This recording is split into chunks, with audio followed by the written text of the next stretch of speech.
بسم الله الرحمن الرحيم والصلاة والسلام على أشرف المرسلين سيدنا محمد صلى الله عليه وسلم.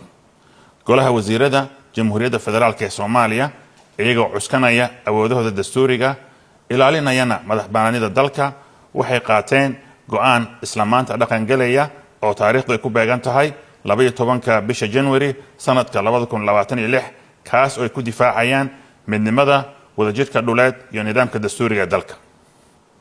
golaha wasiirada iyagoo si taxadar leh u qiimeeyay xaaladihii u dambeeyay isla markaasna isticmaalaya awoodahooda dastuuriga ah waxay buriyeen dhammaan heshiisyadii lala galay dowladda isutaga Imaaraadka Carabta oo ay ku jiraan hay'adaha maamulka dowladeed kuwa la xiriira iyo kuwa maamul goboleedyada ka jira gudaha Jamhuuriyadda Federaalka ee Soomaaliya.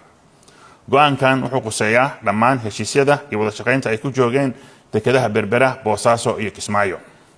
golaha wasiiradu waxay sidoo kale buriyeen dhammaan heshiisyada jira ee u dhaxeeya dowladda federaalka ee Soomaaliya iyo dowladda isutaga Imaaraadka Carabta oo ay ku jiraan heshiisyada iskaashiga amni iyo difaac ee laba geesoodka ah. go'aankan wuxuu la xiriiraa warbixino iyo cadeymo xooggan oo ku saabsan tillaabooyin gurcan oo lagu dhibaateynayo gobonimada, midnimada qaranka iyo madaxbannaanida siyaasadeed ee dalka Jamhuuriyadda Federaalka ee Soomaaliya.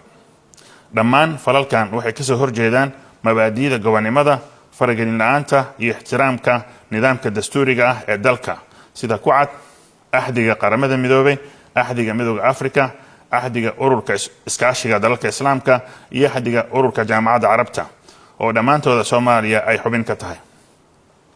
sidoo kale waxay ka soo horjeedaan rabitaanka shacabka Soomaaliyeed oo cadeeyay mowqifkooda ay ku diidan yihiin falalka gurcan ee lagu dhibaateynayo madaxbannaanida iyo wadajirka dalka.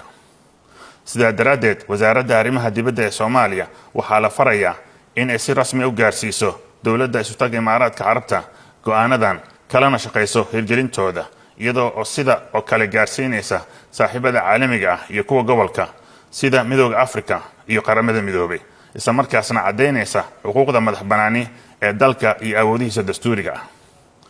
go'aankan waxay Jamhuuriyadda Federaalka ee Soomaaliya ku cadeynaysaa mas'uuliyaddeeda iyo xuquuqdeeda madaxbannaani ee la xiriira dhulkeeda, dekedaheeda, arrimaheeda amniga iyo arrimaheeda dibadda.